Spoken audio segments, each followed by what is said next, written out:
Good morning student, this is Rajesh and today I am coming with a new video, that is the idea of Supreme God. Student, we discuss here the chapter is devotional path to divine. So when I start my video, I already told you that this chapter is not only to read, it need to be feel also. इस chapter को हम सिर्फ read नहीं करने जाएंगे, हम उसे feel भी करें. और you can say that we become in spiritual moods, कि हमें जो है आध्यात्मिक मूड में होना पड़ेगा. अब सोचोगे कि सब सेम जो है और फिलॉसफी, तो यस, यहाँ हम फिलॉसफी की बात कर रहे हैं. Philosophy and bhakti both are in connected to each other. So let me start the idea of Supreme God. अब आइडिया क्या है, कैसे आइडिया बनती है? सो स्टूडेंट, इसके पहले वाले चैप्टर में हम लोगों ने देखा था कि कैसे कैसे नए किंगडम में मर्ज हो रहे हैं, नए राजा बन रहे हैं, है ना, कैसे उनमें सोशल डिफरेंसेस हो रहे हैं, कैसे आर्किटेक्ट हो रहा है, आर्किटेक्चर ग्रोथ हो रहा है, न्यू आइडिया हो रहा है, न्यू बिल्डिंग बन रहा है, कैसे कैसे न्यू क्राफ्ट आ रहे हैं, और सोसाइटी में भी किस तरह से न्यू आइडिया हो रहे हैं, जो सिंपल सोसाइटी, कॉम्प्लेक्स सोसाइटी, ये दोनों ग्रोथ कर रहे हैं. तो इन द सेम वे रिलीजन और रिलीजियस जो हमारी फीलिंग है, ये फ्रॉम अर्ली मैन से ही हमारे साथ इंक्लूड है. तो नो डाउट इसमें भी न्यू आइडिया आने की चांस है, और न्यू आइडिया आते हैं. तो न्यू आइडिया आते कैसे हैं? अगर हम बात करें मिडिवल हिस्ट्री की, तो मिडिवल हिस्ट्री में हम ज्यादा से ज्यादा इस चीजों को देखते हैं. अब आप और डिस्कस कर लिया जाए तो एंशिएंट इंडिया में आप देखते हो कि एंशिएंट इंडिया में भी रिलीजियस फैक्टर है. वहां पे भी हम रिलीजियस जुड़े हुए हैं, लेकिन वहां पे डिवाइन और डिवोशन, इन दोनों के बीच में एक विंडो है जो ब्राह्मणिकल सिस्टम है. और ब्राह्मणिकल सिस्टम, अब पीपल्स जो आम लोग हैं, उनको अगर गॉड की तरफ जाना है तो वो रिचुअल बेस्ड जो है पाथ है. रिचुअल बेस्ड है, दैट मींस उन्होंने बता दिया ब्राह्मणिकल ने कि आपको इतना दान करना है, आपको इस तरह से यज्ञ करनी है, या आपको ये तरीके हैं, ये वर्णन है. इवन और वहां पे एक और भी प्रॉब्लम होती है कि वे वन सोसाइटी डिवाइड हो जाती है. वन सोसाइटी में upper caste, lower caste, brahmanical और क्षत्रिय ऊपर हो जाते हैं, बाकी शूद्र और वैश्य को नीचे. और यहाँ तक उनके सिस्टम में ये भी बता दिया जाता है कि दे some Shudra are polluted and they no need to enter the temple because God not accepted them. So that was the old tradition of bhakti. ये वो रिचुअल्स भक्ति है. तो उसमें कैसे मेजर चेंजेस आते हैं, इसी को हम पढ़ने जा रहे हैं कि ये उन्हीं को न्यू आइडियाज कैसे ग्रोथ होते हैं. सो थोड़ा सा हम वाई कि ये new idea of supreme god आता कैसे है, ये क्यों आ रहा है, why the new idea of supreme god emerged, कैसे इमर्ज होता है. so that is why the idea that all human beings are not equal even at birth rate around this period. Class 6 में देखा था आपने वो मेघला वगैरह के देखे होंगे जो एक शुद्ध जाति में पैदा होते हैं और कहते हैं कि ये भगवान, मैंने आपके साथ क्या अन्याय किया, क्या पाप किया कि क्या मैं इतना बुरा हूं कि आपने मुझे जूठन खाने के लिए यहाँ छोड़ रखा है. तो उसकी फलन जो है, तो ये जो हमारा ओल्ड, जो हमारा रिचुअलिस्ट जो ब्राह्मणिकल सिस्टम है, उसमें क्या है कि ये आइडिया है कि human being are not equal, कि जो ह्यूमन बीइंग है वो इक्वल नहीं है, समान नहीं है. इवन एट बर्थ में जो उनको एक बर्थ मिला है, बर्थ का मतलब क्या है कि जो ब्राह्मण कास्ट में है या जो शूद्र में है, तो ये बताते हैं कि ये इक्वल है नहीं, गॉड ने ये इक्वल बना के भेजा है. ये उनकी पुरानी जो है किए गए बुरे कर्म है कि वो शूद्र है, और ब्राह्मण है या पर कास्ट में है तो उनके पूर्व जन्म के किए गए अच्छे कार्य हैं या उन्होंने अच्छे कार्य किए हैं. तो कहते हैं ये ह्यूमन गॉड ने ही जो है, जो रिचुअलिस्ट है, ध्यान रखना इसको, रिचुअलिस्ट की बात कर रहे हैं कि उनका यह आइडिया है कि गॉड ने, भगवान ने जो है अनइक्वल बनाया, इक्वल तो बनाया ही नहीं है. तो अब यहाँ पे क्या हो गई, इनइक्वालिटी हो गई कि वो बर्थ डे अराउंड इस पीरियड में जो बर्थ मिला है, उनको जो जन्म हुआ है, जिस आप अपर कास्ट में या लोअर कास्ट में, तो ये गॉड ने पहले से डिसाइड किया है, क्योंकि ये इक्वल नहीं है। जो उच्च कुल में है वो बड़े हैं, और जो निम्न कुल में है वे गंदे हैं, वे छोटे हैं, वे पापी हैं। ऐसी चीजें जो है आइडिया उस समय का, इसी को अपोज करते हुए न्यू आइडिया इमर्ज होता है। अब इसका रिएक्शन क्या होता है या इसका इम्पैक्ट क्या होता है? तो इसका इम्पैक्ट है कि many people were uneasy with such ideas. जो बहुत सारे लोग हैं वो इस आइडिया को कि by birth he human beings क्या है, अनइक्वल है। गॉड ने जिसको ब्राह्मण बनाया है they are a good person, वे अच्छे पर्सन है या अच्छे पर्सन थे, और जिनको शूद्र बनाया है उन्हें आप कह सकते हो कि मॉनिस्टर थे, दैत्य थे, जो भी है गंदे थे, पॉल्यूटेड थे, उनके कर्मों की सजा है, उनके पूर्व जन्म की सजा है। ऐसे तमाम जो रिचुअलिस्ट थे, तो ऐसे वे को, ऐसे आइडिया को बहुत सारे पीपल्स फॉलो करना अनईजी हो जाता है। देखो ये रीजन होता है कि जब हम पिछले चैप्टर में भी पढ़ रहे थे या क्लास 6 में भी पढ़ेंगे हम, और क्लास पढ़े हैं और क्लास 8 में भी पढ़ेंगे कि जब हम ट्राइबल सोसाइटी की बात करेंगे, तो यही ट्राइबल सोसाइटी है जो इस कॉम्प्लेक्स जो हमारी सोसाइटी है या जो मेन स्ट्रीम सोसाइटी है, जो ब्राह्मणिकल सोसाइटी है, इसकी उनके वे को या इनके रूल को ये फॉलो नहीं करते। और जब फॉलो नहीं करते हैं तो ये कहाँ रहते हैं? Outside the territory. That means वे, उनका अपना कल्चर अलग हो जाता है, उनका अपना ट्रेडिशन अलग हो जाता है। वे इस मेन स्ट्रीम सोसाइटी का हिस्सा नहीं रह जाते हैं और वो जंगलों में या पहाड़ों पे रहते हैं। तो यही वो लोग हैं। तो ऐसे ही बहुत सारे लोग हैं, many people were uneasy with such idea and come to the teaching of Buddha as well. जैसे 6 में आपने जैनाज और बुद्धा के बारे में पढ़ा है, तो बहुत सारे लोग इस आइडिया से अपने आप को अनकंफर्टेबल फील करते हैं। होना भी चाहिए। अब आपको हमको अनकंफर्टेबल बना दिया जाए तो हम क्या करेंगे? नो डाउट कि हम वहां टर्न होंगे जहां हमारा रिस्पेक्ट हो, जहां हमारा सेल्फ रिस्पेक्ट हो। तो ऐसे बहुत सारे लोग जब इस आइडिया पे अपने आप को अनईजी पाते हैं, और इन द सेम पीरियड, उसी पीरियड में और भी वे होते हैं डिवोशनल पाथ के, जैसे बुद्धा हो गया और जैनास हो गए, तो उनकी टीचिंग की तरफ वो अट्रैक्ट होते हैं, या कह सकते हो उनको फॉलो करना शुरू करते हैं। क्लियर? तो एक न्यू भक्ति आ रही है, जो एक न्यू ट्रेडिशन आ रहा है, न्यू पाथ आ रहा है, जो बुद्धा और जैनास में एक न्यू रिलीजन इमर्ज हो रहा है, पॉपुलर हो रहा है, और लोग उसकी तरफ अट्रैक्ट हो रहे हैं। बिकॉज अब ऐसे लोग क्यों अट्रैक्ट हो रहे हैं बुद्धा और जैनास की तरफ? उनकी टीचिंग की तरफ क्यों अट्रैक्ट हो रहे हैं? तो उनके कुछ वर्च्यू होंगी, उनकी कुछ प्रॉपर्टी होगी। कुछ प्रॉपर्टी की बात करते हैं कि why many people attract to the teaching of Buddha and Jainas, कि क्यों टर्न होते हैं बुद्धा और जैनास के टीचिंग की तरफ? So because according to the teaching of Buddha and Jainas, Buddha और जैन की जो टीचिंग है उनके अकॉर्डिंग क्या है कि it was possible to overcome social differences। अब ये रिचुअलिस्ट है जो जितना ही कहना है कि बाय बर्थ वो अनइक्वल है, और वो अगर शूद्र में है तो शूद्र में ही रह जाएंगे जब तक कि उनके सारे पापों का नाश न हो जाए। ऐसा उनका जो है रिचुअलिस्ट जो कहते हैं। लेकिन उसके अपोज देखो तो बुद्धा और जैनास कहते हैं कि इट इज पॉसिबल, कि ये पॉसिबल है टू ओवरकम सोशल डिफरेंस। ये जो सोशल डिफरेंसेस है, अपर कास्ट लोअर कास्ट, कि कोई निम्न कुल में पैदा हुआ, कोई उच्च कास्ट, तो इसको हम ओवरकम, उसको फिर पा सकते हैं and break the cycle of rebirth through personal effort. और किसी रिचुअल्स की जरूरत नहीं है, किसी बाह्य आगमन की जरूरत नहीं है।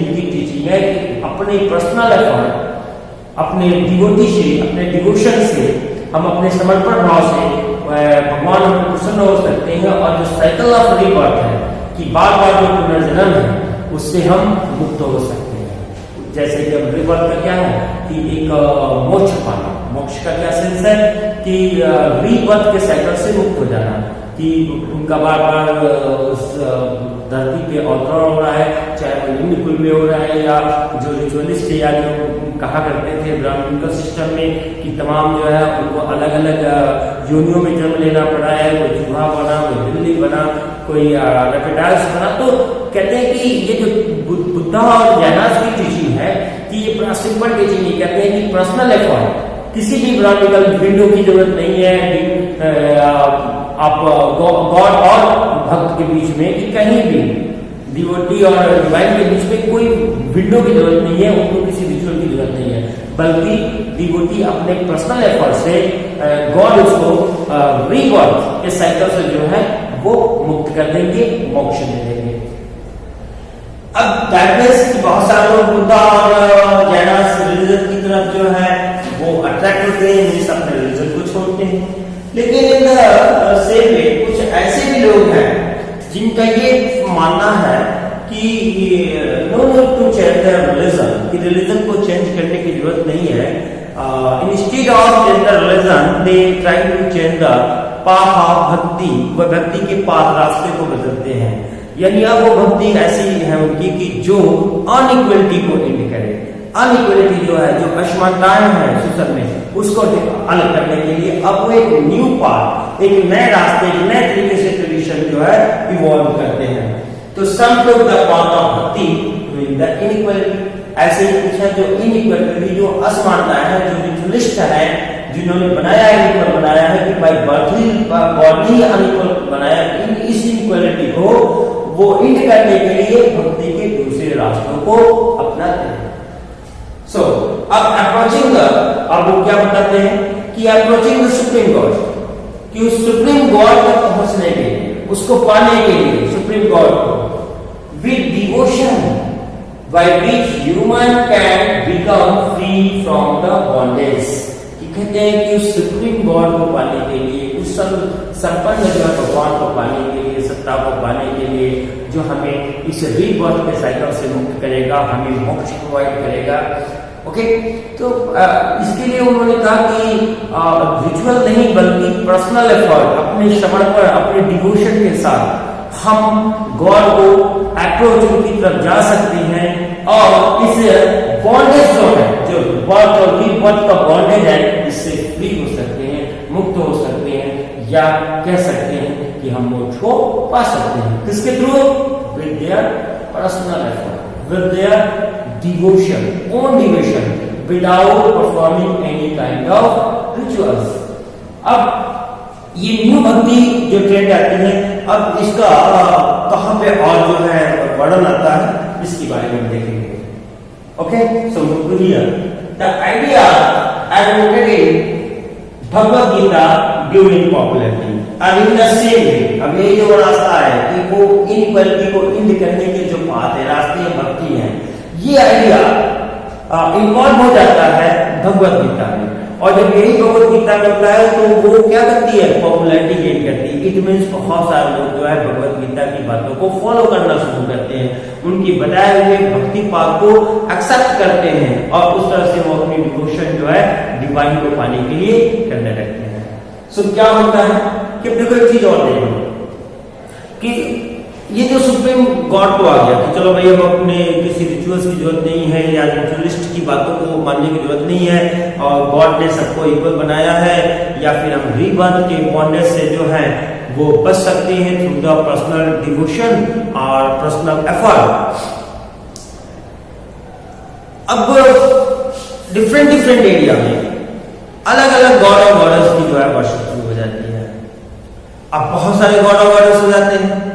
सो इसको अब कलेक्टिवली 3 मेजर गॉड में डिवाइड कर दिया जाता है, या इनको आइडेंटिफाई कर दिया जाता है, या तो शिवा, विष्णु, या फिर आप गॉडेस दुर्गा, इन्हीं तीनों ग्रुप में। इसलिए हमारे आप भी नॉर्थ इंडिया में हम लोग हैं तो हम देखते हैं कि राम है, कृष्णा है, तो इन सभी को अवतार माना गया किसको? विष्णु को। आप उड़ीसा में चले जाओ, जगन्नाथ टेम्पल है ना, लिंगराज टेम्पल है, तो नेम डिफरेंट है, बट वी कलेक्टिवली और इन्हें हम अवतार किसे मानते हैं? या तो शिव के, या विष्णु के, या गॉडेस दुर्गा के।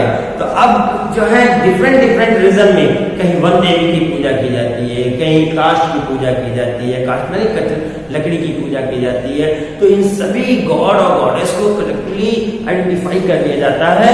आइडिया जो मिलती है वो गॉड शिव, विष्णु और गॉडेस दुर्गा। तो कहते हैं Shiva, Vishnu and Durga can be worship as supreme god, और इन्हीं को एज ए सुप्रीम गॉड के रूप में वर्शिप किया जाने लगता है कि यही हमारे सुप्रीम गॉड है। क्लियर है? God and goddess worship in different area come to be identified with Shiva, Vishnu and Durga, as I told you. कि जो अलग अलग एरिया में अलग अलग गॉड और गॉडेस की वर्शिप होती है। अब सुप्रीम गॉड किसको आइडिया बताती है भगवत गीता कि शिव है, विष्णु है और दुर्गा है गॉडेस।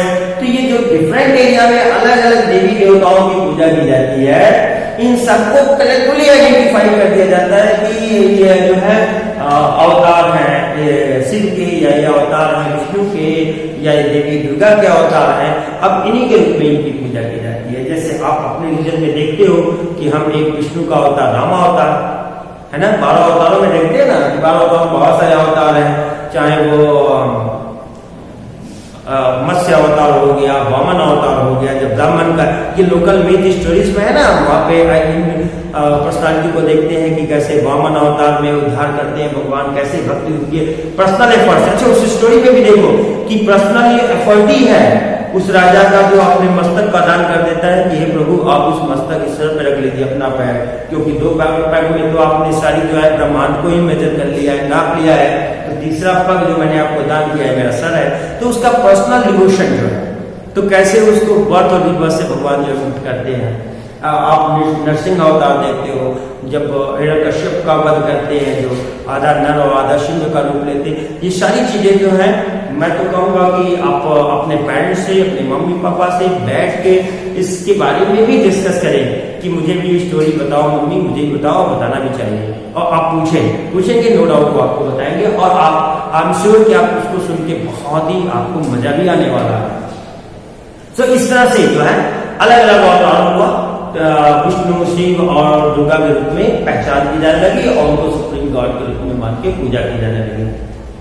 क्या है local myth and legend become a part of पौराणिक स्टोरी। पौराणिक स्टोरी देखो, पुराण जो है 18 पुराण है, इन पुराणों में कहानियां बना है वर्ड है।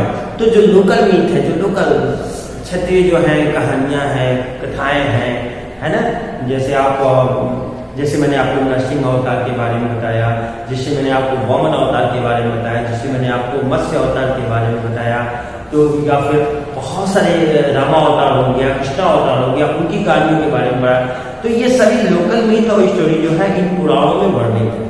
और इन पुराणों से स्टोरी क्या है, स्टोरी का एक जो है, अगर इसको डिटेल में देखोगे तो सबका एक है कि कैसे वो गॉड को अपने डिवोशन या पर्सनल एफर्ट के साथ वे गॉड उनको रीबर्थ के साइकिल से मुक्त करते हैं या उनको मोक्ष की प्राप्ति होती है।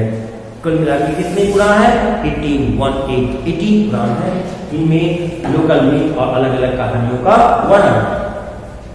Eventually the Purana also laid down that it was possible to devotee. अब इन्हीं पुराण कथाओं में जो चाहे देखो भक्त प्रहलाद क्या है, भक्त प्रहलाद का जब अगर इनइक्वालिटी देखो कैसे पर्सनल एफर्ट है। अगर आप अपने मम्मी पापा से स्टोरी और भी डिटेल में जानना, लेकिन अगर देखो तो हिरण्यकश्यप एक राक्षस कुल में पैदा होने वाला, उनका पुत्र होता है भक्त प्रहलाद, लेकिन उसकी प्रवृत्ति क्या है, वो कुल तो उसका क्या है, राक्षस कुल है, राक्षस कुल में मनुष्य कुल में पैदा हुआ है, लेकिन उसका नेचर क्या है, उसका बिहेव क्या है कि वे गॉड यानी विष्णु से प्रेम करता है, विष्णु की भक्ति करता है।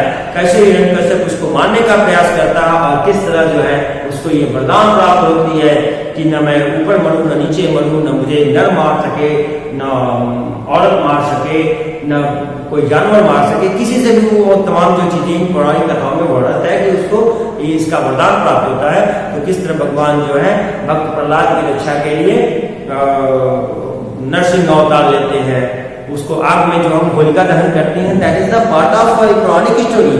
यही होलिका दहन है, जो होलिका उसकी बहन होती है हिरण्यकश्यप को, उसको वरदान होता है कि आग में वो बैठ जाएगी तो वो जल नहीं पाएगी। तो हिरण्यकश्यप क्या करता है, भक्त प्रहलाद को लेकर के और गोदी में बैठ जाती है कि वो तो जलेगी नहीं और आग में भक्त प्रहलाद मर जाएंगे। यही हम पौराणिक कथा या बुराइयों का अंत करते हैं। होलिका में से बुराई जिसको हम होली के पहले क्या करते हैं, होलिका दहन कर देते हैं। तो किस तरह से भगवान की कृपा होती है और पर्सनल एफर्ट उसकी भक्ति है कि एक राक्षस कुल में पैदा होकर भी भक्त प्रहलाद की रक्षा होती है और वह अपने मोक्ष को प्राप्त करते हैं। तो यही कह रहा है कि eventually the Puran also laid down that it was possible for devotee to receive the grace of God। कि यह अपने पर्सनल डिवोटी थे, अपने डिवोशन के कारण, अपने समर्पण भाव के कारण वो भगवान से ग्रेस आशीर्वाद प्राप्त कर सकता है regardless of their caste status. इसका कोई वैल्यू नहीं है कि वो किस कास्ट में है, किस कुल में पैदा हुआ है, जैसे मैंने अभी आपको स्टोरी प्रहलाद की बताई है। तो इन पौराणिक कथाओं के अनुसार अब इस तरह से इन दिस वे अब भक्ति कल्चर बिकम पॉपुलर, और इस तरह सोसाइटी में इस तरह के भक्ति कल्चर जो है पॉपुलर होते हैं, गेन करते हैं, और बहुत सारे लोग अट्रैक्ट होते हैं इन बात की तरफ। वी विल अब हम इस नेक्स्ट वीडियो में we will discuss the emerging of bhakti trend from the South India, जहां पे हम नैनार और अलवर्स के बारे में डिस्कस करेंगे, या हम कह सकते हैं शैव और वैष्णव के बारे में डिस्कस करेंगे। सो माय सजेशन दैट कि before I give you video on that topic, you need to read yourself in your, आप जहां भी कर सकते हो कि अपने वीडियो को एक बार उसको देखने से पहले आप उसको जरूर जो है एक बार पढ़ लो, और शायद उसके बाद मुझे ज्यादा समझ में आए। थोड़ा सा फिर मैं कह रहा हूँ कि थोड़ा सा इस चैप्टर को रीड करने के साथ साथ फील करके पढ़ो, तो ये ज्यादा चीजें आपको समझ में आएंगी और हमारी लाइफ का एक बहुत ही इंपॉर्टेंट पार्ट है। Till then have a nice day, we will meet the next video. Thank you once again, have a nice day.